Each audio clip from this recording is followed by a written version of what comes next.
quero hoje falar com você, compartilhar com você um tema a qual eu chamei do segredo das águias. O segredo das águias. Eu quero convidar você a abrir a sua Bíblia comigo, por favor. No texto lá do profeta Isaías, capítulo 40. É um texto já um pouquinho conhecido de muitos, mas eu quero aqui compartilhar. Eu sei que Deus vai falar muito ao seu coração aqui. Amém, queridos? Eu estou sentindo muito aqui a presença de Deus nesse lugar. Quantos estão sentindo aqui, percebendo uma atmosfera gostosa aqui? Amém, querido. É debaixo dessa nuvem que nós devemos estar continuamente. Aleluia. Aleluia. Muito bem, apenas o versículo 30 e o 31 de Isaías 40. Diz aqui o texto: até os jovens se cansam e ficam exaustos, e os moços tropeçam e caem, mas aqueles que esperam no Senhor, o quê? Renovarão as suas forças. Deixa eu achar aqui um negócio que eu estou procurando. E aí o texto diz o quê? E subirão como? Quantos querem se tornar águias aqui nessa manhã? Diga aleluia. Subirão como asas, como águia, como águia. E aí o que ele diz aí o restante do texto? Que eu não estou lendo aqui, eu não estou achando, aleluia. Isso aqui é uma jogadinha. Voam alto como águias, correm e não ficam exaustos, andam e não se cansam. Amém, querido? Esse texto é um texto poderoso, maravilhoso. E eu quero falar com você um pouco do segredo dessa águia, a qual Deus aqui se refere. Porém, antes de nós falarmos especificamente do segredo da águia, o segredo das águias, eu quero falar um pouco aqui do versículo 30, aonde Deus fala do cansaço. Ele fala que até os jovens se cansam, até os jovens ficam exaustos. O que Deus quer dizer exatamente nesse texto? Ele quer dizer que todos nós, num momento da nossa vida, a um determinado ponto da nossa vida, nós podemos nos encontrar num momento de cansaço, ou de exaustão, ou de fadiga. O fato é que Deus fala até o jovem, né? Um jovem geralmente ele tem muita energia, o jovem tem muita disposição, né? Eu estou quase fazendo 40, mas eu lembro que quando eu tinha 20, a minha disposição era outra. Hoje já não é tão grande assim, mas o fato é que Deus disse que até o jovem se cansa, ele se exausta. O que Deus quer dizer, irmão? Deus quer dizer que todos nós aqui, como um jovem, pode chegar a um estado de esgotamento ou de exaustão. Agora, o que é importante nós entendermos esse texto é que Deus não está falando apenas de um cansaço físico. Porque, querido, quando a gente está cansado fisicamente, a gente está sem dormir, a gente trabalhou o dia inteiro, eu garanto para você que se a gente se trancar no quarto e tirar 8, 10 horas de sono, depois de 8, 10 horas a gente vai estar renovado. Mas esse texto aqui não fala de um cansaço físico, não fala de uma exaustão de trabalho físico. Mas esse texto aqui fala de um cansaço relacionado ao nosso interior, relacionado ao nosso coração, relacionado à nossa alma, às nossas emoções. Aqui Deus está falando de uma exaustão, de um cansaço da vida. Sabe, quando a gente tem tantas expectativas na vida, a gente tem tantos sonhos na vida, a gente tem tantos projetos na vida, mas nós chegamos a um estado de cansaço, de um desconforto, de uma falta de fé, a qual a Bíblia chama isso de cansaço. E ele diz, até o jovem, ele se cansa. E eu entendo, irmãos, que muitas vezes esse cansaço, muitas vezes essa falta de energia, essa exaustão, ela está muito relacionada às lutas que nós temos tido, aquilo que nós temos procurado ter na vida como vitória.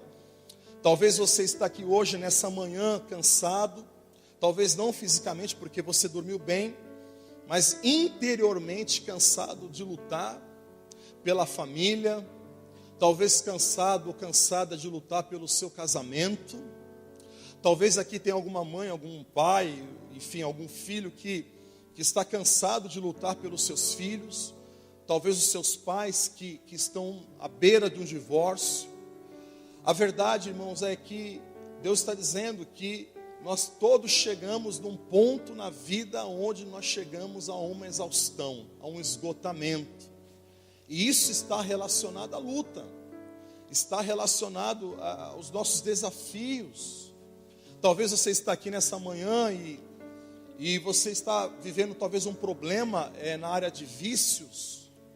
Pessoas que estão cansadas de lutar contra o vício, talvez do cigarro, da bebida, da pornografia, da mentira. Ou talvez alguém dentro do seu lar, da sua casa, tenha alguém lá com um problema grave. E é normal a gente chegar num determinado momento e falar assim: uau, estou cansado, estou cansada, estou exausto, não aguento mais lutar, não aguento mais orar, não aguento mais, eu não consigo mais ver o meu lar, a minha casa diferente. Já fazem 20 anos, já fazem 5 anos que a vida não muda, que eu não consigo um bom emprego, que a minha vida financeira está lá no vermelho, eu não saio do vermelho, eu não consigo pagar as minhas dívidas, eu não consigo limpar o meu nome. Querido, eu não sei qual é a sua exaustão, eu não sei o quanto cansado você está por dentro, mas eu quero dizer para você nessa manhã, que Deus vai trazer sobre a tua vida um renovo em nome de Jesus. Há uma unção aqui nessa manhã de um renovo interno, de uma força que vai brotar de dentro para fora. Agora, quando nós olhamos um pouquinho o contexto desse esgotamento espiritual, emocional, de coração, da vida, a gente percebe que Israel entra nesse cansaço, Israel entra nesse esgotamento. Israel era o povo forte do Senhor. Toda a peleja que Israel ia pelejar, o povo lá pelejava dia, de madrugada, de noite, e no final Israel vencia. Mas toda vez que Israel decidia andar sozinho, sem a companhia de Deus, o povo enfraquecia, o povo se esgotava. E quando nós lemos aqui um pouco, entendemos um pouco do contexto desse texto aqui, a gente vai ver que a razão do cansaço, do esgotamento, chama-se independência. Agora, não é aquela independência declarada, não é a independência clara, assim, notória, mas é a independência do coração, é a independência interna. Porque a gente pode às vezes estar aparentemente, eu já vi muito isso, a pessoa aparentemente, talvez ela não está tão ligada a Deus, mas aparentemente, às vezes a pessoa dentro dela, ela tem uma expectativa, ela tem uma fé, ela deposita a vida dela, ela confia em Deus. Mas tem gente que às vezes aparentemente por fora tem aquela aparência de pessoa piedosa, da pessoa crente, da pessoa comprometida, mas por dentro não. Ela não é comprometida por dentro, ela não é comprometida no seu coração. Veja o que Deus fala em Deuteronômio, você pode ver isso no capítulo 6. Você vai ver que Deus declara assim: amarás o teu Deus. E ele diz, de 3 formas. Ele fala de todo o seu coração. Mas ele não fala só o coração, ele fala de todo o seu entendimento e com toda a sua força. Deus fala aqui de 3 aspectos de dependência: de coração, mente e de toda a sua força. E às vezes nós estamos independentes.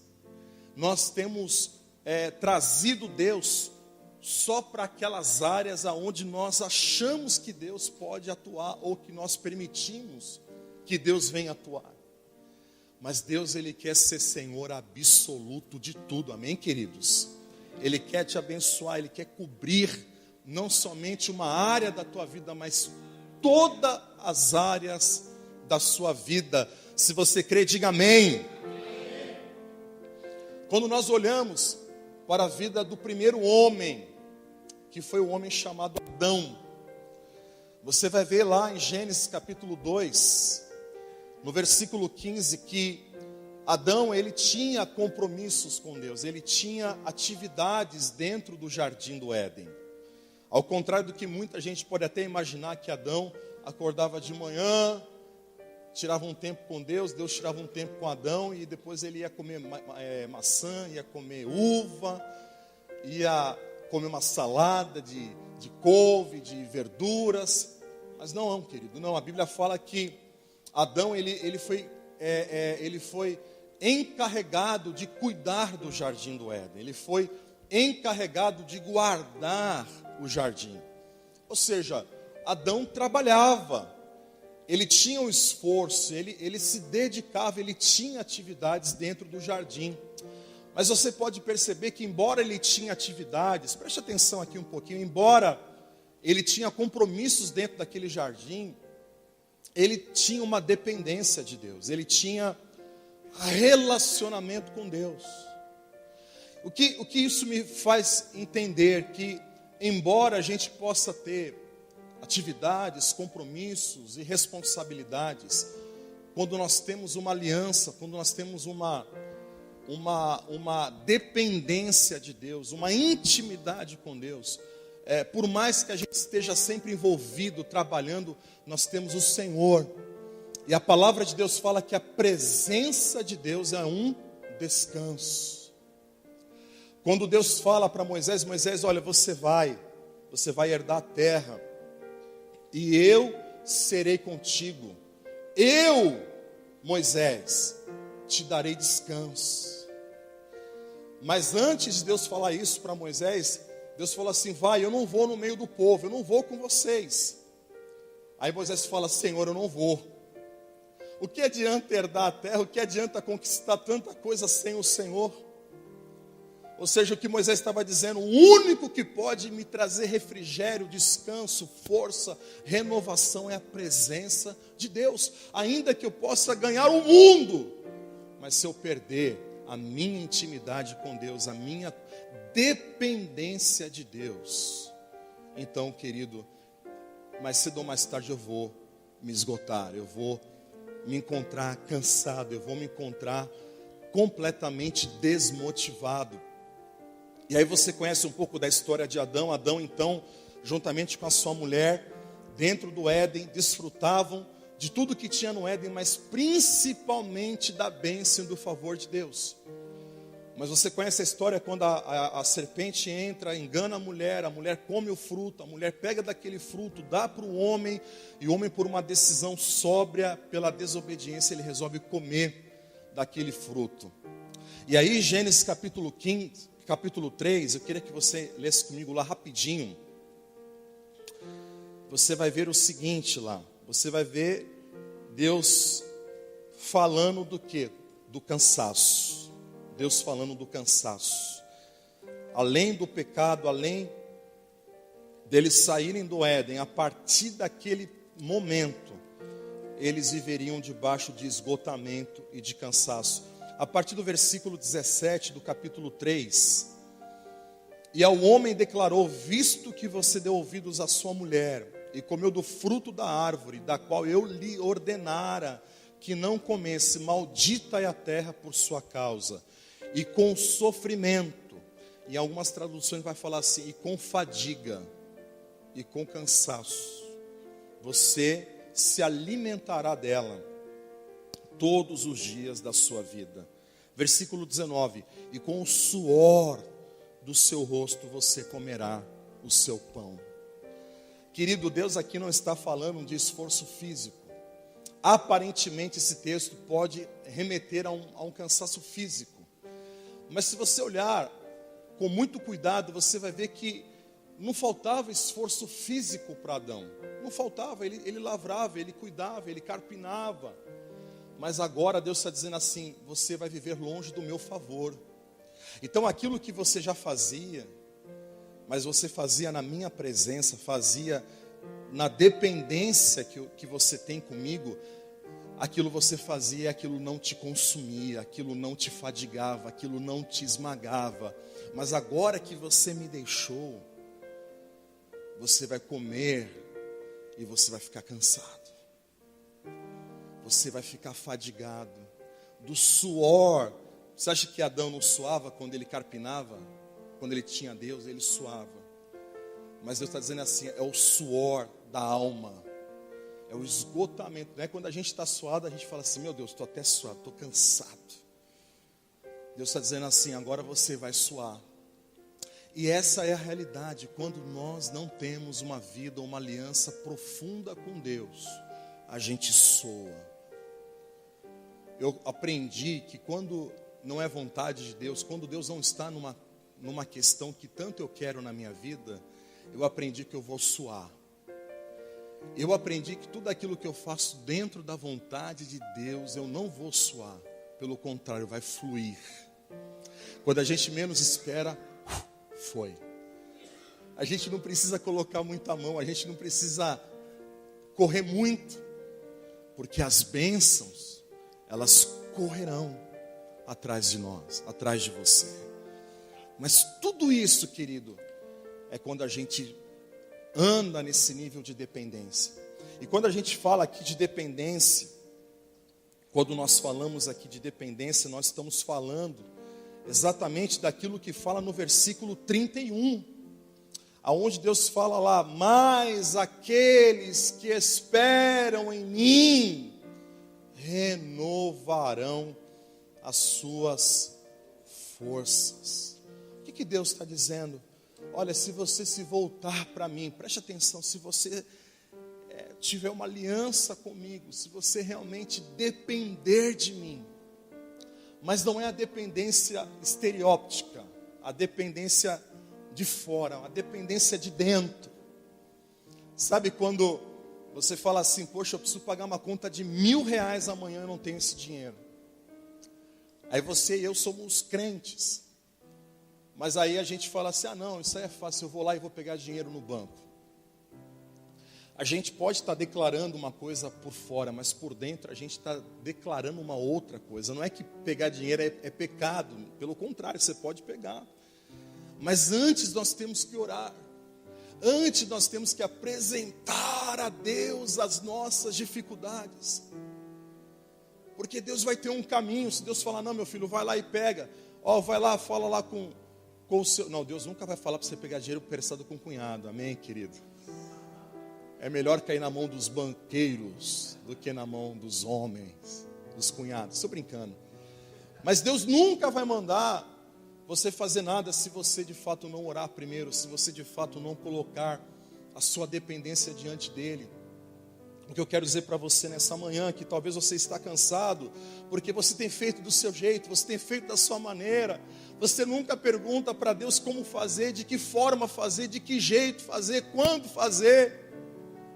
Não, a gente vai metendo a mão pelas pernas, as pernas pelas mãos, passamos os carros na frente dos bois, e depois queremos estar animados, mas pelo contrário, a gente entra nesse estado de esgotamento, de exaustão, de cansaço, tudo pela questão da independência, tudo porque nós não trazemos Deus para tudo, para tudo. Parece talvez um pouco de extremismo. Mas irmãos, eu estava lendo até uma palavra, ouvindo há algum tempo atrás, de um irmão. O cara é juiz mesmo, de julgamento, né? Juiz do judiciário. E aí eu estava ouvindo que aquele homem, ele é crente, servo de Deus, os pais são pastores, mas até para comprar um par de meias, aquele homem submete a Deus. Ele submete a Deus. Deus, aonde eu posso comprar essa meia? Me mostra o lugar onde eu vou pagar mais barato.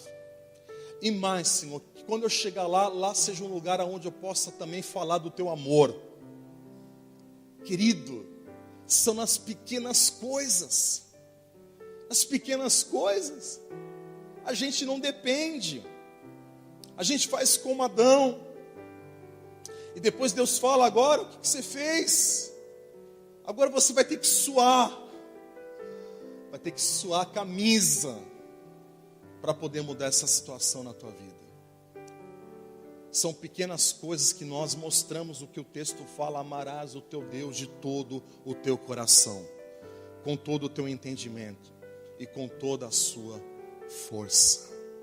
Mas aqueles que esperam no Senhor renovarão as suas forças, renovarão as suas forças. Deus está dizendo aqui, aquele que depende, aquele que confia, aquele que espera. Pergunta para o teu irmão assim: meu irmão, em quem você tem esperado? Em quem você tem, o que você tem esperado? O salmista fala assim: da onde me vem o socorro? Da onde me vem o socorro? E ele fala: o meu socorro vem do Senhor, que fez os céus e a terra.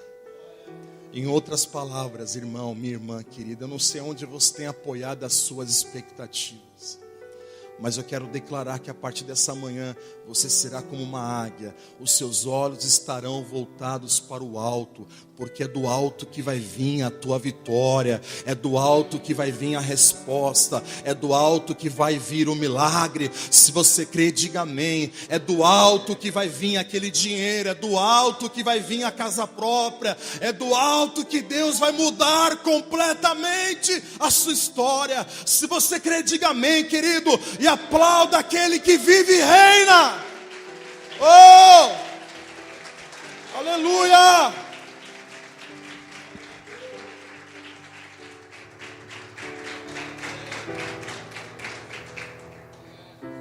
Depender dele.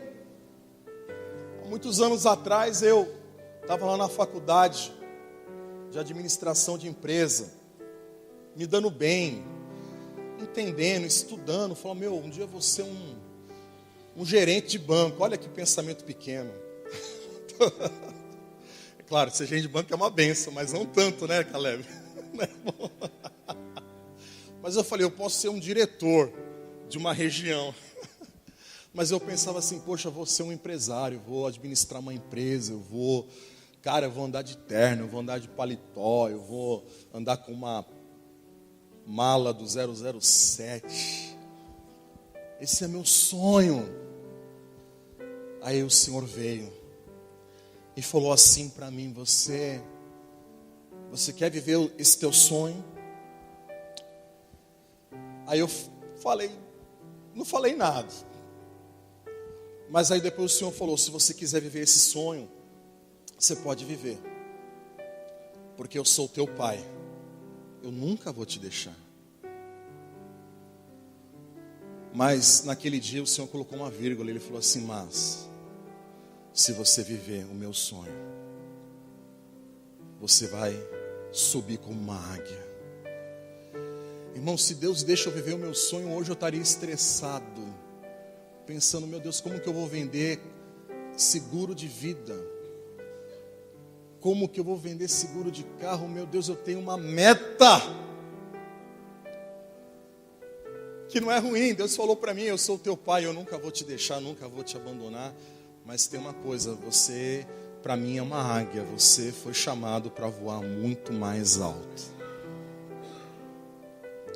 E eu tive que tomar uma decisão difícil, dura, de abrir mão da faculdade para estudar a palavra de Deus.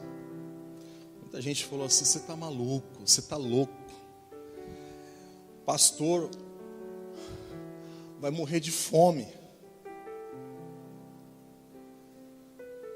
Mas eu falei que morra, porque já era para eu estar morto. A única coisa que eu posso fazer daqui para frente é dedicar tudo o que eu tenho, tudo o que sou, todo o meu futuro nas mãos daquele que foi o único que teve poder de ir lá no inferno, pegar a minha vida, quebrar a corrente, colocar um freio na boca de Satanás e um anzol no seu nariz, como foi com Senaqueribe, e me arrancar, me libertar, me transportar para o reino do seu Filho amado. Eu falei, não posso. O que eu tenho que fazer é depender de Deus. Daqui para frente eu quero depender. Irmão, não é fácil depender de Deus. Mas eu garanto para você que com Ele você renovará as suas forças. Você subirá. Amém? Você subirá como uma águia, subirá como uma águia. Agora, o que é interessante é que quando Deus fala sobre subir, Deus está falando sobre novos níveis, sonhos, expectativas. Deus quer dar novas expectativas para você nessa manhã, acerca da sua vida, acerca dos sonhos, acerca da sua família, acerca da sua casa. Querido, olha, a minha irmã está aqui e eu sou testemunha. Quando o médico coloca um ponto final, quando o advogado bota um ponto final, quando o juiz bota um ponto final, quando o mundo põe um ponto final, Deus coloca uma vírgula e Ele começa uma nova história. Você sabe, meu pai teve uma cirurgia agora em abril, e agora recentemente estourou um vaso na cabeça dele, um vaso sanguíneo, e a cabeça dele se encheu de sangue, coágulo, e o médico virou para nós, para mim, para minha família, e falou, olha, é completamente grave. Em outras palavras, ele quis dizer, não tem mais jeito, é só um milagre. É difícil você ouvir isso de um médico, é difícil você ouvir um ponto final na tua vida. Talvez você está aqui hoje, nessa manhã, cheio de pontos finais, sabe? Não tem mais jeito. Mas aí, né, Cíntia, nós clamamos ao Senhor, nós dependemos do Senhor. O Senhor me colocou aquele texto lá quando Pedro estava preso naquela masmorra, naquela cadeia. Então a igreja que estava em casa estava orando, clamando, intercedendo. Então Deus ouviu, mandou um anjo, quebrou cadeias, abriu portas. E quando Pedro mal se percebeu, ele já estava livre. Querido, eu quero dizer isso para você. A dependência de Deus vai arrancar esse ponto final. Deus vai colocar uma vírgula. E querido, acredite, uma nova história Deus já começa a escrever a partir dessa manhã na sua vida, querido, em nome de Jesus, na sua casa, no seu trabalho, em nome de Jesus. Se você crê que há poder no nome de Jesus, então, querido, dê um brado ao Senhor, dê um brado ao Senhor. Aleluia! Um brado, grite. Estava lendo Josué, dando volta numa fortaleza impenetrável, aonde o muro era tão grosso que se fazia casas em cima dos muros de Jericó, impossível de ser invadida, de ser derrubada. Mas aí vem a ordem de Deus. Josué era dependente, ele ouvia a voz de Deus, e Deus falou assim, não se preocupe, dê uma volta a cada dia, durante 6 dias, e no 7º dia vocês vão dar 7 voltas.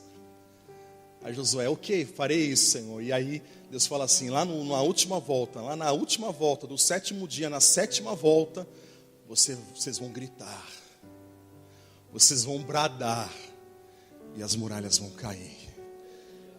E você vai ler, irmão, parece que isso é uma história, uma história com E, né? Não uma história com H. Parece uma história fictícia, uma ficção, mas não é uma ficção. Aconteceu. Um homem que dependeu, ele não tinha força para derrubar, ele não tinha como transpor aquela muralha, mas ele cria, dependia. E Deus falou: grita, grita. Às vezes o que nós temos que fazer é gritar. Você já gritou? Tu já gritou, irmão? Eu grito, constantemente eu grito. Esses dias eu estava indo para Barueri sozinho no carro, eu comecei a gritar. Não vou gritar em casa, senão meu vizinho vai achar que eu estou maluco. Mas eu fico lá me controlando na sala para não gritar, para não acordar a Dani e o Vinícius. Mas eu vou gritar. E as muralhas vão cair. Eu não tenho força em mim mesmo, eu não posso sozinho. Mas se eu crer, depender e bradar, expressar a minha fé, os muros vão cair para a glória de Deus. Mas ao falar da águia, Deus ele fala como águia. É interessante que quando Deus fala como, Ele está falando como uma águia, como boi selvagem, como vento impetuoso. Como, essa palavra como. E ele fala como águia. E falar de uma águia é falar da decisão que nós temos que tomar. E aqui eu quero falar rapidinho sobre o segredo da águia, das águias. Querido, a águia ela vive cerca de 35 a 70 anos. Quantos sabiam que uma águia pode viver 70 anos? 1, 2, 3, 4, 5, 6. Está surgindo, 7. Querido, uma águia, uma ave, ela pode viver até 70, talvez até 80 anos. Mas ela só vai atingir essa plenitude de tempo se ela tomar uma decisão na vida dela, sabia? Quando a águia ela tem exatamente 35 anos, ou seja, a metade do tempo que ela pode ou não viver, ela vai ter que tomar uma decisão. Isso está no reino animal, você pode estudar isso em qualquer Google, aí em qualquer almanaque, você pode estudar isso. Você vai ver que quando ela tem 35, 40 anos de vida, a águia, ela já está completamente esgotada.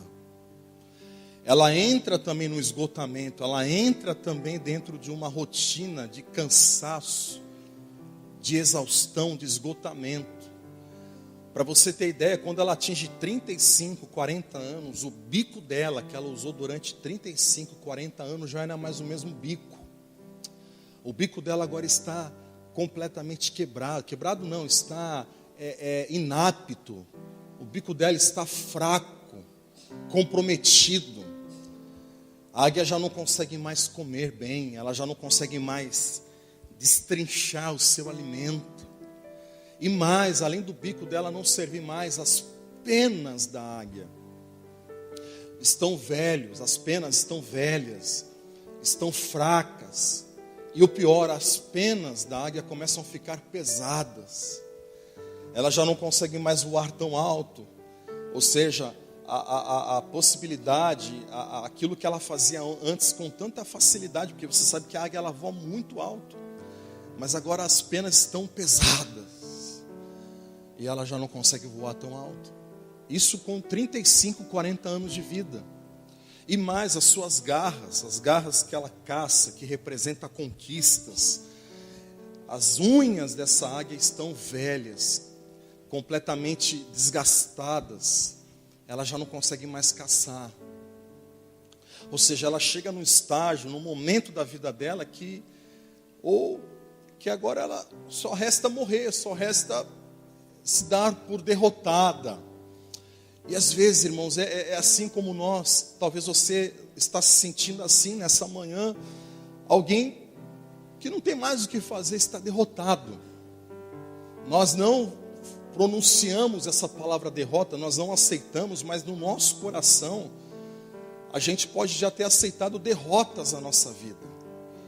É interessante quando os espias vão lá ver a terra que Deus havia prometido, e eles vão lá ver que a terra é poderosa, mas tinha muitos inimigos. Quando eles voltam para contar o relato, para dizer como era a terra, eles falaram, olha, realmente aquilo que Deus falou é verdade, as frutas, é lindo o lugar, o que Deus falou realmente é além daquilo que Deus falou.